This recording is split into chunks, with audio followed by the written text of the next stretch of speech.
Yeah, it was just I just like I don't com just like and that's what showed up. Let's just see The what the first two happens. things I saw were the Echo and then Top Gear. That was Yeah, perfect. that'll do. So what have we got here? So now I didn't send you the list of the trailers that in error on my part. I was sending them to you. I forgot. Um, so let's just go on to Can you? All right. um. So let's just go on to the big news of the week. Starting out with the biggest story. Fidel Castro died. Um, I honestly thought he was already dead. Just so everybody knows. yeah, I don't know why. I think he's one of those people like Nelson Mandela. People thought died, and it's like, oh, he actually is dead now. Well, for him, because he wasn't. It's not like he was still president. Like he wasn't really doing anything. His like brother is president. I don't know. Yeah, like I understand. I Like, also wasn't sure. Were Cubans happy that he died or not happy that he died? I was like not sure about that. yeah, I work with a Cuban girl. She was like indifferent. That's how I feel that most people should be. Like, Yeah, especially if you live in America, like, calm down. Or you should be happy. yeah, I would But he just be also like, whatever. kept Cuba as an independent, like Caribbean country when most could not. So Yeah, that he did that well enough. yeah. You hear they're remaking Escape to New York? With who? They didn't say that they're remaking Escape to New I mean, York. did I say who was directing it, or just that they're They like just said they they're just? doing it. Okay.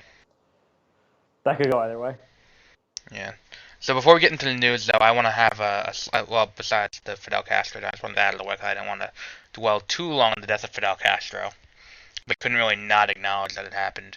Um, I want to acknowledge something monumental that's going on CW, and I hate it. Um, because they're doing, you know how every season now they have a crossover for Flash and Arrow. Well, Yeah. now they expanded it to 4 nights. Because it starts on Monday with Supergirl, then goes to Tuesday with Flash, then Wednesday with Arrow, then Thursday it ends with Legends of Tomorrow. So tonight it ends. Here's my question. Why did you need to have your 100th episode of Arrow line up with the crossover episode? Hmm. Because, To like, I understand that you need to keep progressing the plot of your own show during a crossover. So, like, in Flash, they're continuing the plotline with Wally West getting his powers, and how Cisco is now mad at Barry, and, you know, all that stuff. Like, okay, fine, you gotta continue your plot lines. But it was essentially a clip show. Like, you took an that sounds hour annoying. out of the crossover to do a clip show about about it's basically showing a Flashpoint alternate timeline where the way, for those of you who don't know, the way Oliver Queen gets his, becomes the Green Arrow is he gets shipwrecked on an island, and he's got to learn to survive on the island, and then Uh he gets off the island, and then he goes to become Robin Hood basically and steal from all the rich people who ripped off the poor people in the city in Star City. So the alternate timeline, what happens if he never shipwrecked on the island and just came back? it was just like And a guy. yeah, and he was just like a rich guy. Like, great, thanks. Like, I was okay with having this in an episode. If you want to do this in an episode of uh, Arrow, that would be fine. But don't devote time in the crossover where you're gonna have first-time viewers watching this. Don't have the episode centered around how Felicity is the core of how they escape the simulation they're in. You That don't was my other don't. problem with it. Felicity's the one you don't really like that much, right? No, because here's the other problem. The show's writers obviously don't keep track of the internal logic of their own show. Because at one point, they show Felicity is still helping the Green Arrow. It's just the Green Arrow is not Oliver Queen, it's John Diggle, Oliver Queen's bodyguard, who wouldn't be in Star City for 5 years if it weren't for Oliver Queen being shipped on the island. So there's problem Hmm. number one. Problem number two, there's no reason for him to become the Green Arrow. Problem number three, why is Felicity still there at all? Problem number 4. She's the glue that holds everything together. How does Felicity have her own company if she's like if Ray Palmer still has Palmer Industries and didn't give it up to her to become Smoke Industries? Then how does she have her business? Whatever. I don't care at this point. Like, it pissed me off so much that this is what you spent. You spent a third of the crossover, because the Supergirl part was just at the end. Barry and Cisco show up like, "Hey, we have aliens invading. We need your help." Like, Flash one was solid. I did not watch the Legends one yet. That just ended about 2 hours ago at this point. I'm gonna end up watching it tomorrow. But I don't understand how you thought this was a good idea. Like, was it really so much extra work to have the 100th episode be the season finale, the mid-season finale? Like, yeah. Realign your episode count so that way that happens, or put it before the crossover. Because I understand that you need to hit this for syndication, but why did it need to be in the middle of the crossover? Where it's like, I'm not up to date. I skip to the crossover on Legends and Arrow, then catch up. Like, I watch Flash and Supergirl as it airs, and then catch up with the rest during the mid-season breaks. This is just a waste of time, though. The way they handle it. Watching the CW. Well, yeah. Oh. Back to our news. Speaking of the Flash, Mark Hamill is once again reprising his role as the Trickster on the Flash. He's playing the Trickster of Earth 3 this time, and will appear in the season finale and face off against the Flash of Earth 3, who is played by John Wesley Shipp, who is Jay Garrick.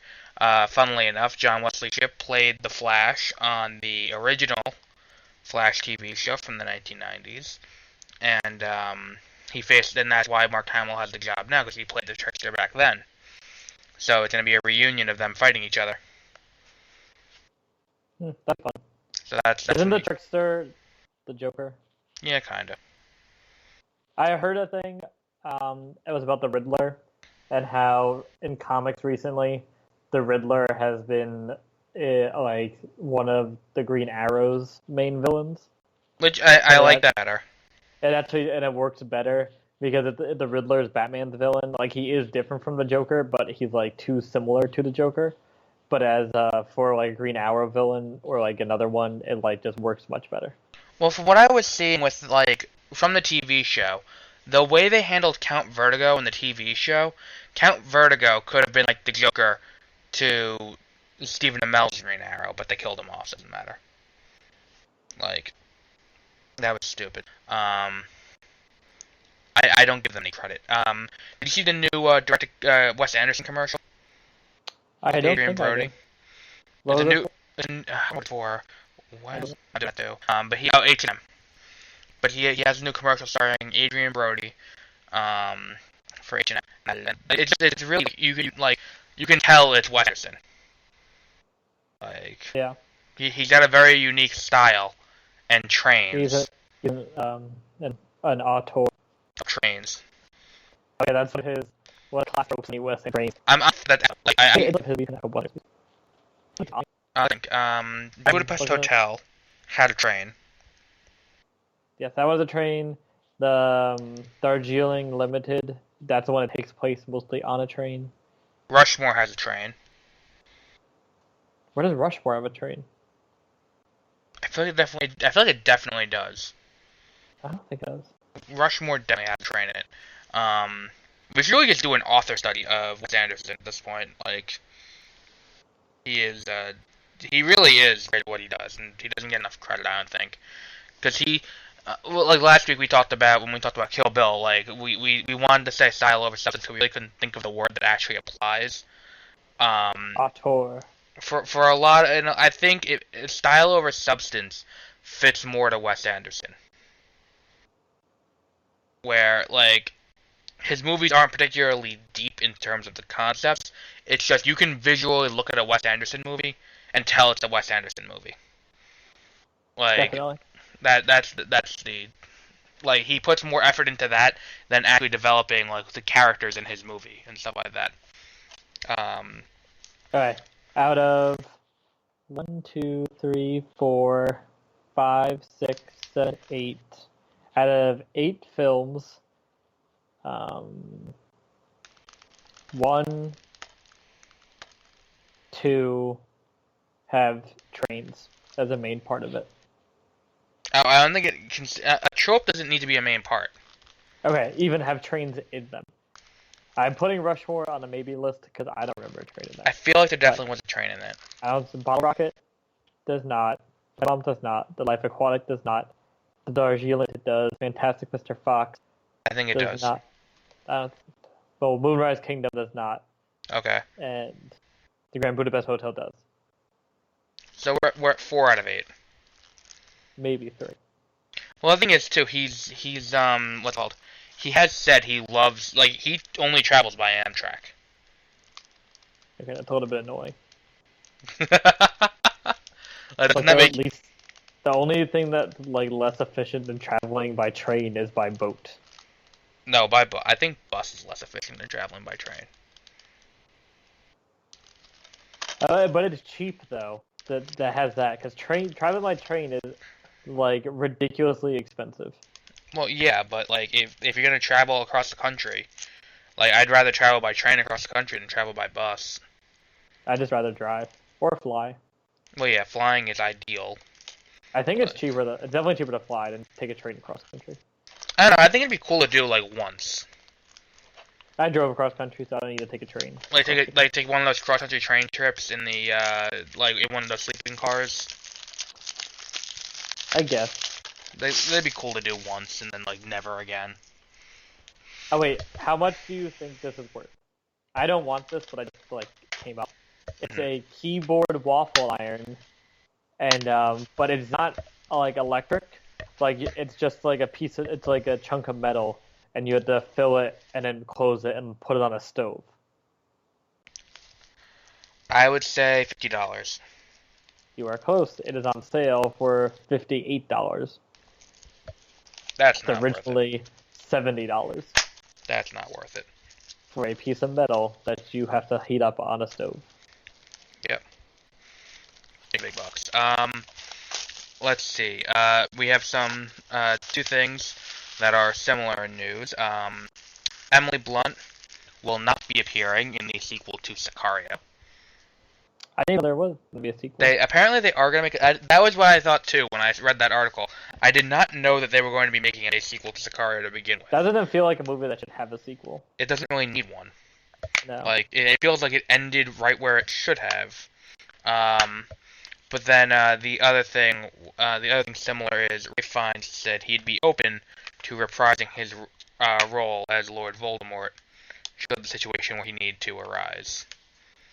Which sounds to me like if he's saying, if you want to do Cursed Child as a movie, like, fuck yeah, let's go.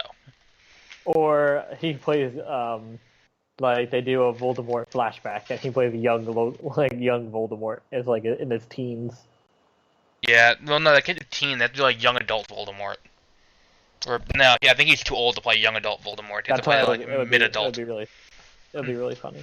Play small child Voldemort, he's just walking around on his knees the whole time. Wait, is that my computer? And then 2 other things. Rogue One, definitely not getting a sequel, according to Lucasfilm. Well, the sequel's called Episode 4, A New Hope. Yeah, exactly. It leads directly into the original Star Wars. I don't understand why anyone thought it was getting a sequel.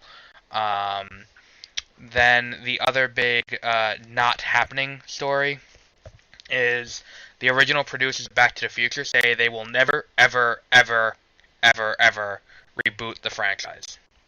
Good. I'm proud of them. So that was what I thought too. Like, good for you.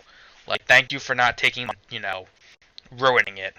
Like, and then other things. I gotta start putting these in order that I'm gonna do them in. Speaking of reboots, I forget if I said it on the podcast or you about my Indiana Jones like mini rant. No, I don't think you did. You want to go on your Indiana Jones rant. It's not even about Indiana Jones. It's just if they replace someone to play Indiana Jones, everyone. If you were to choose an actor right now to play Indiana Jones, who do you think everyone would choose? Chris Pratt. Yes, Chris Pratt. But at first I was fine with that, but then I forget what. So definitely a podcast, but I forget which one. Um, they made a point about it. Chris Pratt looking like kind of doofusy or dumb, and I was like thought about Indiana Jones, and Indiana Jones is like a PhD, like a professor. Could Yeah. you ever imagine Chris Pratt as a college professor? I mean, I could. I don't think so. I mean, I've had a TA who looked like as doofusy as Chris Pratt. So, like, I guess it is possible. Um, but no, I think, what's it called? I think Indiana Jones 5 will be the last one. I don't think they're going to be able to, top up, what's his name? But the Harrison Fords that'll do it for like until he dies. Well, So if he crashes another plane. Yeah, exactly. And then the next thing with okay, so my last three things are all Star Wars related, which is kind of cool. It usually doesn't happen. Admiral Thrawn. Have we talked about that? Oh wait, hold on. I think I just watched a video. It was like some Star Wars theory video that included Admiral Thrawn. So you can go. I'll see if it comes up. Yeah, Admiral Thrawn was before the buyout of Disney, where they made everything non-canon. One of the characters everyone loved from the extended universe. Now, he existed as an admiral in the Imperial Navy between episodes 3 and episode 4, and he had a pretty sizable role there. And that was completely made non-canon. It's been reintroduced though through Star Wars Rebels, and he's now a character in the canon again. And he's also getting a book to reestablish him. So that's all I had on Admiral Thrawn. On Wikipedia. Yep, he is now canon again. So that's good. That'll stop some people from bitching. So that's nice. Won't mention any names. Then the other Star Wars, they're kind of related. Kathleen Kennedy, who is head of Lucasfilm, said they are unsure if they're going to continue the main saga films past episode 9. I'm going to reserve judgment on that. Because for me, episode 7 has to be graded on a sliding scale. That now episode 8 doesn't have to be anymore. Because episode 7 had to be rated as the movie that would reinvigorate the Star Wars franchise. They did a good job. Yeah, that's like how I just described it. Which is how which is what it had to do. Which a lot of people were like, "Oh, it's derivative of the original. It's the original with a new coat of paint." Yada yada yada. I agree. But the thing is, if they went right out and did something entirely new, then I don't think it would have been well received. Not because people don't want new, but because the last time we got something new with Star Wars, we got the prequel trilogy, and that doesn't sit well with some people. Like, Episode 3 is a fine movie. We're going to talk about that later. Like, it's not overtly great, but it's not offensively bad like the other ones. It's just dragged down in some parts.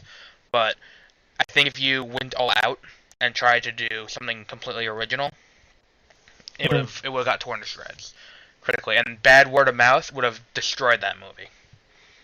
So now, going beyond episode 9, I don't know how I feel about that. I want to see what the first movie, without them having J.J. Abrams with his paws all over it.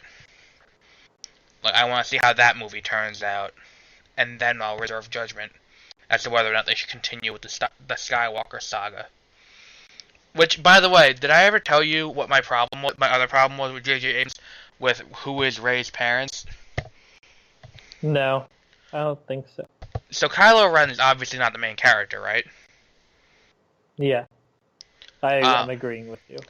So, and now, I have two theories. Number one, Kylo Ren is going to be the main character going forward. Because if you look at the prequels, who was not a main character in episode 1, but is a main character in episodes 2 and 3? Anakin Skywalker. Exactly. Then Luke's the main character in all of the original trilogy. Now here, mirroring Anakin. Anakin went from light to dark. We have someone going from dark to light. So his is gonna be about his redemption. Or if that's not the case, and they don't go that route, and they just keep Kylo Ren the bad guy, then and Rey is not Luke's daughter, then I have a problem with that because it's a fundamental misunderstanding of the fact that the Star Wars movies, the main saga movies, are about how the Skywalker family goes around and fucks up the universe for everyone else. Yeah, kind of. Like, if this one asshole didn't exist, a lot of bad shit wouldn't have happened. Well, the only reason he existed through the Sith creating him. Yeah. That's not really, like, that's a pretty big handicap. Yeah, that's true. But yeah. And so they, as of right now, they have not announced a solo Obi-Wan movie. Officially. I really wish that would happen. Or a Qui-Gon Jinn movie. Do you know why they never announced a official Obi-Wan movie? They haven't announced it. Why? This is a rumor.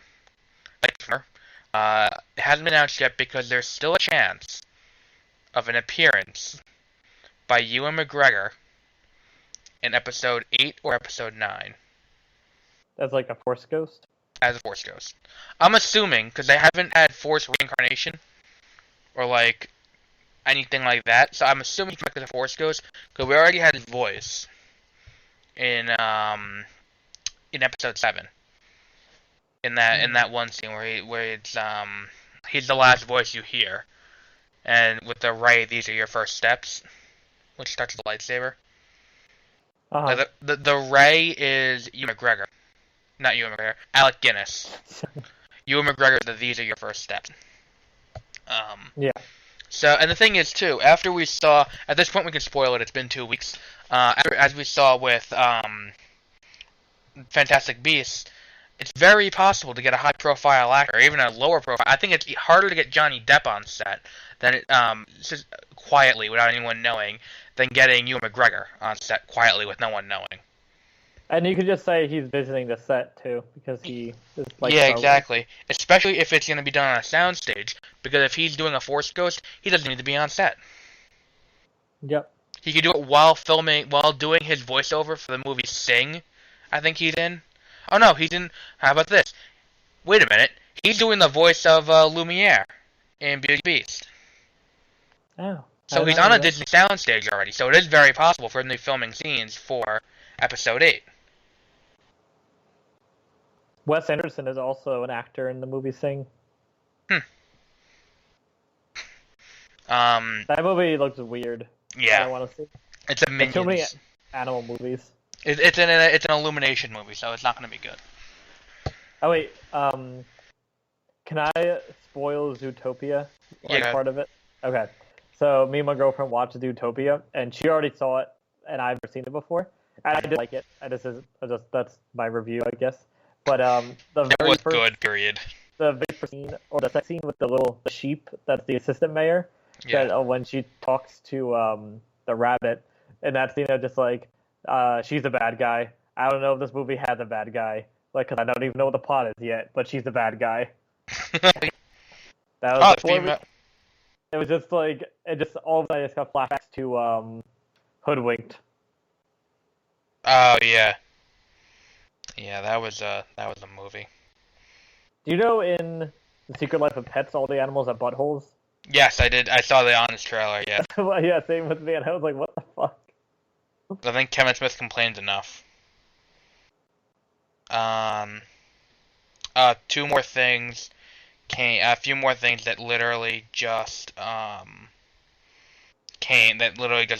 within the last 5 seconds. Yeah, like literally. Female-led 21 Jump Street has got Rodney Rothman to be its writer-director. If it's one thing we've learned from Sony female-led movies, of male-dominated movies already, they do fantastically. So you know what? By all means, go ahead. Then Bulletstorm Remastered is coming out at some point in the near future. They're releasing a space-themed DLC for Rocket League. Apparently, it's free. The new arena free. And remember we talked about Death Stranding around E3, that weird trailer with what's it called? Norman Reedus naked on the beach, like holding the aborted fetus. Wait, what is this? It's a video game trailer for a game called, all we know about it is called Death Stranding, and they released a trailer, and it's just Norman Reedus, like he wakes up on a beach. There's Who an is that? abort. He's the guy who plays Daryl on The Walking Dead. Oh, okay. There's an aborted fetus, and he picks it up and he starts cradling it, Cool. and while he's naked. Mads Mikkelsen is confirmed to be appearing in that game as well. And the final thing, Telltale Games has announced a Guardians of the Galaxy series. So, Yay. also, those of you who like Dragon Balls like I do, Dragon Ball Super is coming west with the official voice cast doing the voiceover. So Sean Schemmel, Christopher Sabat, and all of them are all coming back to do their voices of their characters to bring Super west. So let's talk about trailers. Wait, real quick. Yep. That Final Fantasy 15 has a boss that takes like over 30 hours of real gameplay to beat. That sounds like complete bullshit. No, because Conan O'Brien does those video game things. Yeah. And it wasn't him that said it. Like they didn't actually do it because they tried to play Final Fantasy 15 with who played Frodo Baggins. Elijah Wood. Yeah, with Elijah Wood, and then they have like the game expert there with them, Mm-hmm. and for like the whole first part of the game, that you play like a prince that has car trouble basically, and the part of the game is pushing a car to the town, and then just like getting money for gas, and it's like really boring. So they were complaining about it, and then they finally fight a monster, and then like they just had to run around it, and it just like a success. And then the guy walked in, he's just like, if you actually want to beat it, it takes like this many hours to actually destroy that, so that they don't want you to do it. I get it. Okay. But the entire time they were playing it, they were complaining about how boring the game is and like why would anyone play this? Like a whole part of it was going to look at wedding dresses, like in the town, and just like looking like window shopping for wedding dresses was an like objective in the game. And then when they're like, okay, we're done, and they go to leave, and no one told them that the game developers were sitting outside the door, like listening to them while they played the game to see their reactions. Yeah, I think what's it called? That's one of those bosses that's there to like you're supposed to lose that boss. Like, but you can. It is possible to beat them. Like they have those in a lot of games that it's created by Square Enix. Like Leon in the first Kingdom Hearts game, when you fight him the first time, you're supposed to lose that fight, but you can beat him. If you're good enough. I am. On Critical 2, no less, like, go fuck yourself, Leon. So I'm not gonna pre-order on Amazon anymore. That's Why? because I pre-ordered Steep a few weeks ago, and I forgot the release date is Friday. Mm-hmm. So today I get the email that, by the way, we're shipping your game, which means they took the money out of my account. $65. Just out of nowhere. I wasn't expecting to lose $65 like that, so that's fun. Or maybe they already did take it out. Nope, they didn't take it out yet. Neat. That's good. Is it pending? No, it's not even pending. It's... Oh, I'm gonna be, like, broke after that. It's free then. Oh, no, they took it out already. Okay, never mind. I have $67 and I'll get paid again. Cool. No, but, like, I got the email, I'm like, crap. I completely forgot that I pre-ordered it, but I also forgot, that because I have Prime still, I get that extra 20% off of new release games. Which is, like, I have that and I have Gamers Club, so I have no reason to ever shop at GameStop again. Like, okay, before we get into the trailers, let me enlighten you about my Black Friday experience at GameStop. Yeah. I don't know if Okay. did I So tell you're you gonna this show me? story? No, I thought you were gonna talk about all the movie bought. No. That we're gonna do at the end. I'm not talking about all of them. I'm talking about the highlights with that. Um, but I went to GameStop because they had Dragon Quest Builders for $39.99. I went to actually two different GameStops. The first one didn't have it. So I went to the second one to get it at the mall. You may be thinking to yourself, you brought this on yourself because you went to a GameStop in the mall on Black Friday. I don't believe in blaming the victim on these things. So I go in. I'm concerned as to the thought process of GameStop as a corporation. Because if you have a small location like this, it's like a small mall storefront. So you don't have a lot of room in the store to begin with. And you put these giant ass displays in that turn the store into 3 aisles. But literally 3 aisles, one of which is the line to pay. And the other aisles aren't like full aisles in like Walmart. They're a passing lane that one person can walk down with no room for anyone else. You can fit one person across. Who thought that was a good idea? Okay. So I go down to the PlayStation 4 games. I find Dragon Quest Builders. I get online with my game, and I'm standing in line, and they have 2 registers open. Black Friday is the day where you find anyone who is willing to work there to answer questions on the floor, because what they should have done is they should have had a line, people on the floor able to answer questions, so that way they aren't holding up the line asking questions at the front register. Because people like me, who have a game and are standing in line, just want to get the hell out of there because it was a BO. Like, I don't understand it. If you saw my tweet, that's what I was referring to. The guy in front of me was buying a copy of Infinite Warfare for his kid. The kid couldn't pronounce Infinite Warfare. That's how young the kid was. Like, that should be the line. Like, the line is it should be, like, it's rated M, so it really should be 17. But we all know people don't actually listen to that. So it really, 13 is where I'm like, okay, fine, it's Call of Duty, whatever. But if your kid can't pronounce the name of the game, that's a sign he shouldn't be getting it. Like, that kid's too young.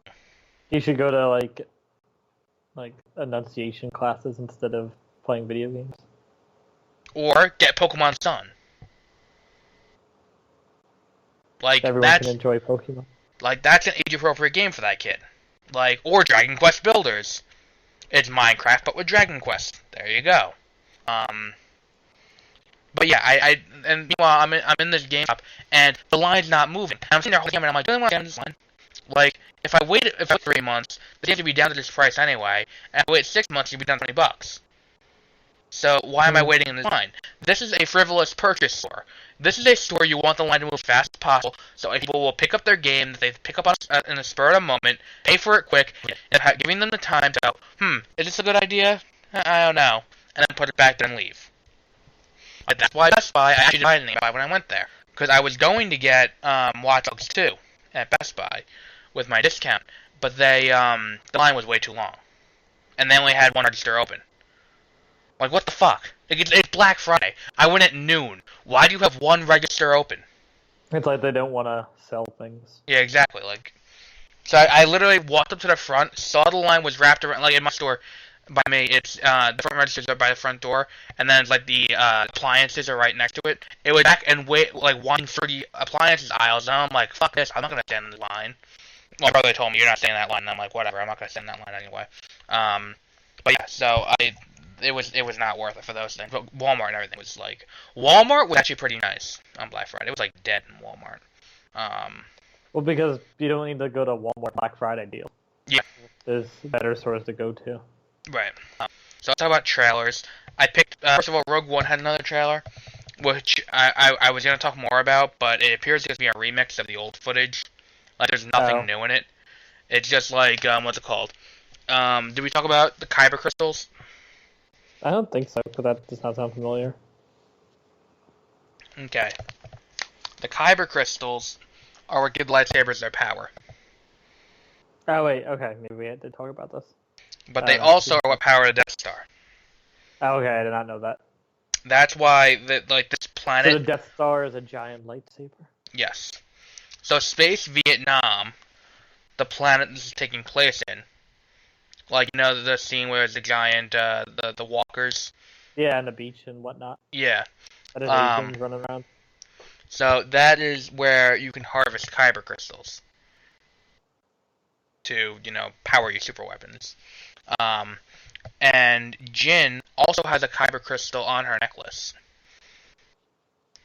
How that Oh. how that'll come into play, I'm not entirely sure. But So they're like one crystal away from completing the Death Star, and then they throw her into it, and then it blows up. Or it fires. that's how they destroyed Alderaan.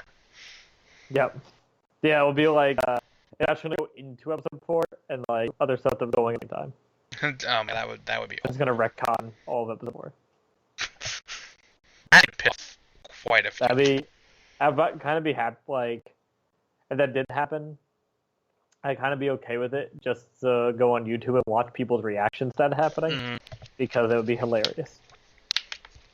And I think Josie Meltdown would be perfect too. Like, Yep.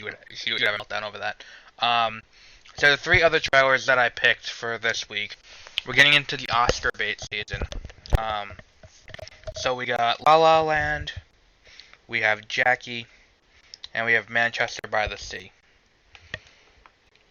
I really have no interest in seeing any of those movies. Well, La La Land is a musical. La La Land, all that reminds me of is the movie, like, I think it's called, like, Going Down in La La Land. Mm-hmm. Which is, like, I forget where I heard of it, but it's about a guy that comes to LA to be an actor, and then he has to do gay porn because he can't be a real actor. Nice. This movie does not seem similar. Emma Stone they plays both have La La Land in it. Emma Stone plays an actress who can't get a role. So she does not turn to gay porn, though. She goes to a club and meets Ryan Gosling, who is a club singer who can't get a job. And they have quirky adventures together. Is it upbeat? Yeah, it's an upbeat movie. Right. It's a musical. There aren't very many downbeat musicals that are, like, well received as movies. Okay, you said well received. I was going to talk about that stupid, not what's her face, the one that's always smiling that everyone on the internet loves. I don't know who you're talking about. She's the cops one. Oh, Anna Kendrick? Yeah, I think she was in a musical that was about, like, people getting a divorce, and it looked really bad, and it was really bad. Oh. It's called, like, 5 Years. Or something. Oh, I don't know. What's it called? I think you can make the case that Pitch Perfect is a musical. You could probably make that case. Yeah, but that's not a drama. No, it's a comedy. Jackie, not sure how I feel about that movie. Natalie Portman's accent is distracting in much the same way Will Smith's accent from Concussion was distracting. Where's Jackie Kennedy from? I don't know. I can look that up right now. Oh yeah, we're both sitting at computers, but I have no idea where we can find out where Jackie Kennedy came from. Oh, she's from New York, so she's supposed to have a New York accent. That is not a New York accent. I don't know where. She should have just talked like a normal person, because like Jackie O didn't have like some thick Bronx, like New York accent. Yeah, exactly. I'm pretty sure she was born in the Hamptons, so I'm pretty sure she didn't like talk like someone stereotypically from New York. So that's gonna hurt her chance of winning an Oscar, I think, because if it hurt Will Smith, and it hurt her. And the one I'm most interested in is Casey Affleck's Manchester by the Sea. That's what I just looked up. It actually looks pretty good, and what I've seen so far from reviews is this movie has the highest chance of winning Best Picture. He was really good in Interstellar. Casey Affleck? Oh yeah, he was in Interstellar. He was the sun. It opened. It does have a good luck charm because it opened 2 days before my birthday. I'm gonna go see it this weekend, I think. There's also another political thriller coming out, which actually looks pretty good. So get a chance in. Oh, I really want to see that. That's the one where she like takes on the gun. She's like a lobbyist that takes on the gun. Yeah, and Jack McCoy's in it, so I can't not see that movie. Oh yeah, he plays like an asshole. Yeah. And John Lithgow. There's like a lot of people in it. I think John Lithgow is also in it. Like, I don't care about who else is in this movie. Like, fucking Sam Waterston's in this movie. I will see anything Sam Waterston's in. Maybe he'll like stroke out and die because he gets so like excited. He like worked like in the newsroom when he worked himself. That's hilarious. When he got like too worked up and then died, and then they had like an acoustic set at his funeral. We don't need to have that happen here. Like, that was over the top. By the way, something I thought of the other day about the newsroom. Do you remember how the newsroom opened? You mean the 10-minute like intro, or like when the actual show started? How the actual show started, not the intro. When they would like be just talking around, and all of a sudden like alarms would start going off, and then some big news story would happen. No. How the first episode of the TV show started. Oh. No. It was the college. Is that what yes, the college thing? Yeah, the Make America Great Again speech. Oh, maybe Donald Trump really likes the newsroom. Yep. Donald Trump has really good taste in movies, by the way. Does he? Yeah, in his top 10 list are Good Godfather Part 2. Okay, so that's if you ask like most people, that's all. Part 2 is up a lot. Because 10. you look at movies. Yep, I like actual list. The original Birth of a Nation. The original Roots. That's a movie though. Yeah, I just like watching black people beaten. What else? What's the movie? Yeah, that's movie. So episode. I think. Episode 3 is the best of the underwhelming movies by a long shot. I think it's what's it called? I think it's an underrated movie. I'm gonna be honest. I think the ending is what hurts it a lot. Season 1 theory. Yeah, Bloodsport is his second. Yeah. On Claude Van Damme. Yeah. This is what we elected as our president. I do think that what's it called? When you do a prequel movie, the end of the prequels has to set up where the sequel is going to pick up, or the original is going to pick up. This movie does a very poor job of that. Mm-hmm.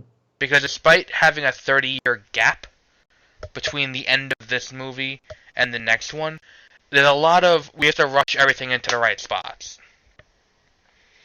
Like, okay, yeah. I think the reason why I love this movie so much is no matter how many times I see it, that scene on Mustafar when Obi-Wan appears on the gangway of Padme's ship, you get like it's just like the moment of like, here we go.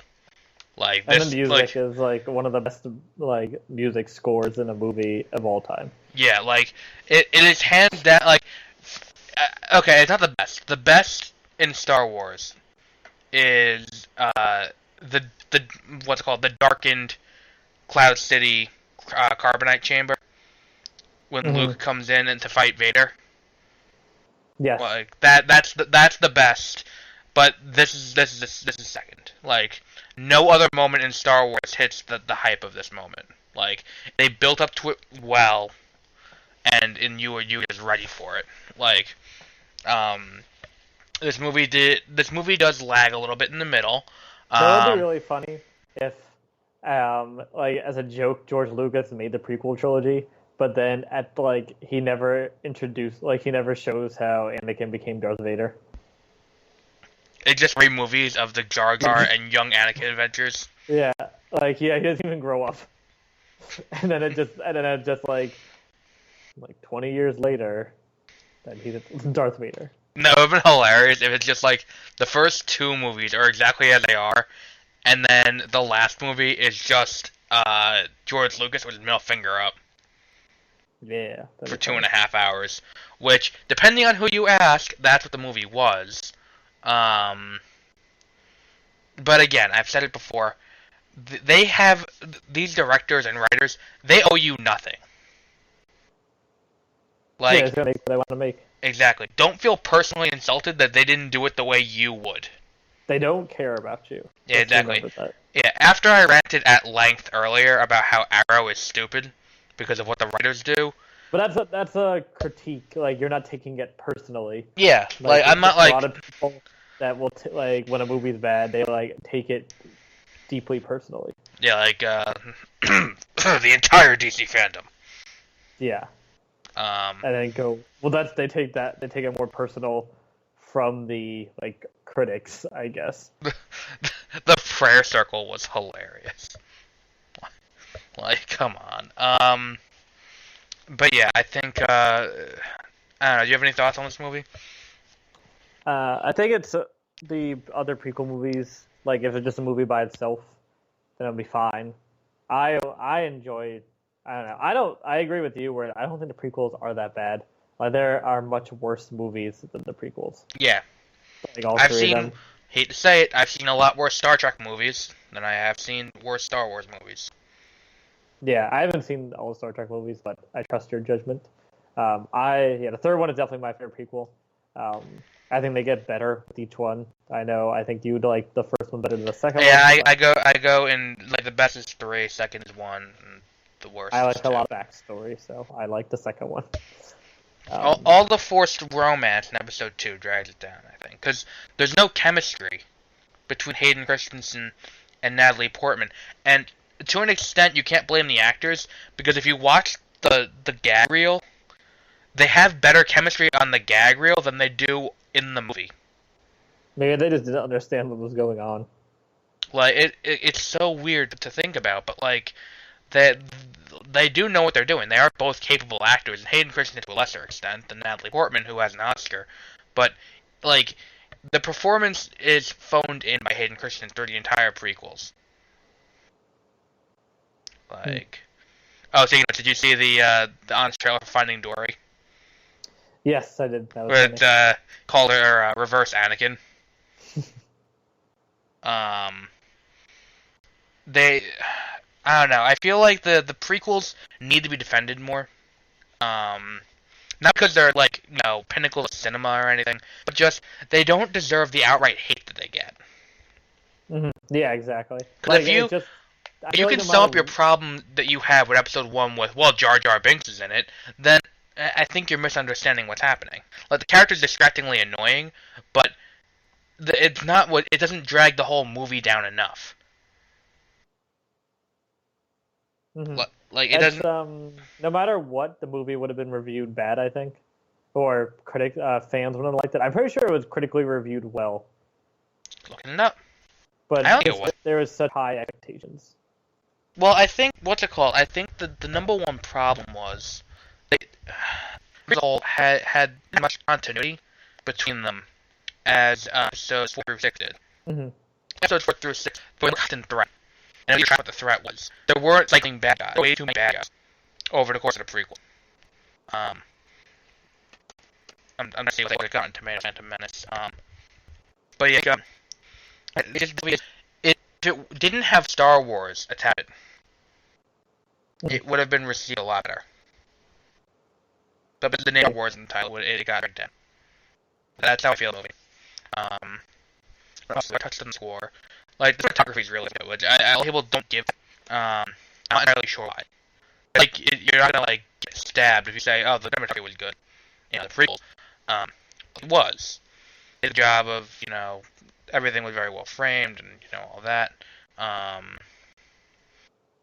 the way, we don't really address this, but the Clone Wars movie was atrocious.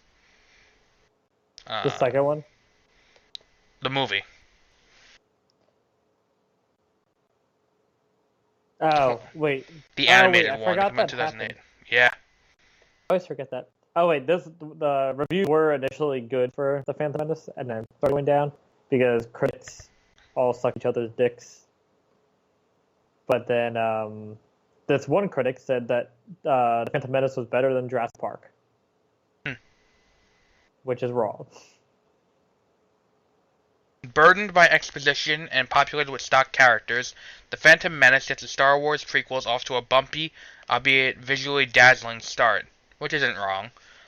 That Episode 2 says, Attack of the Clones benefits from an increased emphasis on thrilling action, although they're once again undercut by ponderous plot points and underdeveloped, I'm gonna assume characters. Yeah, underdeveloped characters. And then episode 3. With episode 3, George Lucas brings the second Star Wars trilogy to a suitably thrilling and often poignant, if a bit still uneven, conclusion. Like that's like I don't understand. Like the violent hatred toward these movies. Like they're like if you think anything more of these, then this is a good distraction for 2.5 hours of my time. Then you should probably reconsider your life a little bit. Like even the good ones.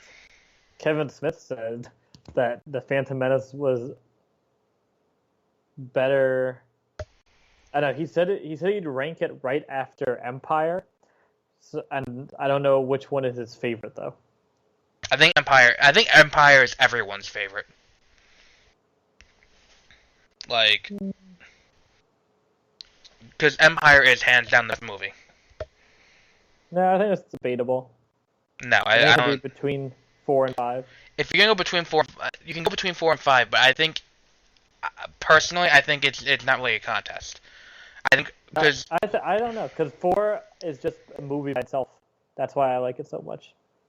Well, 5 is also, but 5 does more with characters. We're getting way off topic. 5 ends on the cliffhanger that you need 6 for, and you need 4 to go into it. Not really. You can watch 5 without seeing 4. So it just means a lot more if you already have seen. Right, it means more. But the characters are developed enough for the movie to be able to stand on its own. Now, the ending isn't a cliffhanger either. The ending is still a solid ending where you don't need the third movie. Like, it doesn't end with a big to be continued. It ends with them looking out on the galaxy, now knowing, like, they know something else has to happen, and they're ready for it. But it doesn't end where you have to see episode 6. You can still end it there. I don't think if you end there, then nothing changed except Han Solo is basically dead, and Luke got his arm chopped off. Yeah, I don't know. It's just I'm not one of people who's like the movie was dark. It's good. Like what's it called, Jubilee in X-Men Apocalypse. Who's like it wasn't afraid to have a dark ending. That's why it's good. No, it's good because. Which they definitely just stole that from like 100 other movies that have also said that. Yeah, exactly. But like I think the number one thing that Empire has going for it is how character driven it is, because there's no action for the entire middle of the movie. From the time they leave Hoth to the time Luke arrives on Bespin, there's no action. It's all just people talking. Like, and that's why the movie works so well. It's because it's a drama, it's an action drama that doesn't focus on the action. You can remove the action and it's still solid, but the action makes it so much better. And I will concede that the fight with Vader does lose a lot of its meaning without Episode 4. I go back and forth on it. Because part of me doesn't want to say it, just because everyone else says it. But I'm still not such a... contrarian that I would say like Episode 2 is the greatest Star Wars movie. Yeah, exactly. Like no one says that. Like it isn't even like it's not. There's so much of that movie that's just dead. Like and poorly acted dead. Like I can deal with dead. I can't deal with poorly acted dead. So how would you rate Revenge of the Sith? And this is also hard because I have because I saw it like when it came out in the theaters. I don't know how old we were, but not that old. We were in 6th grade. Yeah, 6th grade. So I loved it. I loved all of them when I saw them for the first time, like because it was just fun. So I still like this one a lot. So I would say like 7.5, 8. Yeah, I mean, because for me, what I'm thinking is, with movies like this, you try to rate them as an actual movie. Like all these big blockbusters, you try to rate them as an actual movie. You try to look and see. Star Wars is hard, though. Well, no, but like, even Marvel, you can't rate it against an Oscar movie. Because it's not. You're not going to hit the same story, you're not going to hit the same, like, character development or anything like that. Because people are coming to see things blow up. Same thing with Star Wars to an extent. For Marvel movies, you can. DC movies. Okay. You can. No, you can't. Lex You just said they Luthor's don't- motivation in Batman v Superman was as developed as Ronan the Accuser's in Guardians of the Galaxy. Yeah, but he was like, but the acting No. blows your mind. No. Oscar worthy. Okay. No one's talking about that Oscar buzz. No, they're not. We have to have critics like your movie to be considered for the Oscars. The what I was going with was with these you have to really go with rewatchability. I think my number one metric for these, and it's would I watch this movie again? And I would say yes. I have. Based on the frequency that I have rewatched this movie, which Peter can attest to, I gotta give it like an 8. He's almost watched it as many times as he's watched Age of Ultron. No, I've watched this movie way more times than Age of Ultron. If for no other reason than this movie came out in 2006. So it's been 10 years. Ugh, that makes me feel old. Yeah, for the last 10 years I've been watching this movie. And like I am unashamed of watching this on DVD. And buying it on my PlayStation. I still want to buy all of them on Blu-ray. I really like the Steelbooks. books that you had. Yeah. Or have. Yeah, those are really nice. Hopefully they keep doing them though. Because like, otherwise it's just an unmatching set, and then I get really like upset. That'd be funny. Borderline autistic like The that. Force Awakens was already a little bit unmatching. Oh my god! Don't even get me started on that. Like how? Avatar. Yeah, like oh my god.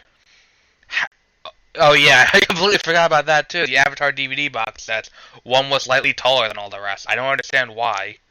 Cause like the box that the DVDs come in fits into it with a little space that would have made it even. I don't understand. Anyway, on the Black Friday, what did you buy on Black Friday? I bought a camera for my girlfriend for Christmas that was on sale on Amazon, and it's waterproof and drop proof. It's a digital camera, so it's pretty nice. And I bought myself House of Cards Season 1 on Blu-ray. And many of you right now are thinking, why did he buy it on like DVD? Because he has Netflix. But who knows how long it'll be there. Now I have it on Blu-ray, I have it forever, and it was $dollars for the entire season of a show that I'd love. And it came with special features too. So that's why I felt justified in buying that. I also bought the Witch on Blu-ray. It's like $10 shit. It's like more control Black Friday. I'm trying to save up some money now because I've passed the mixes. I'm gonna save up a little bit. Yeah, I had off control. So I went in. Yes, I like 40 movies. Yes, I'm gonna tell you all of them. I'm gonna give you I didn't buy anything full price. That's the thing. Got really good deals on this stuff. So I got The Pacific on Blu-ray. On DVD, and I got Band of Brothers on DVD, both for $10 each. Thank you for that. Then Back to the Future, 30th Anniversary Trilogy Collection. Then I got Harry Potter, Complete Film for $20. I got all 3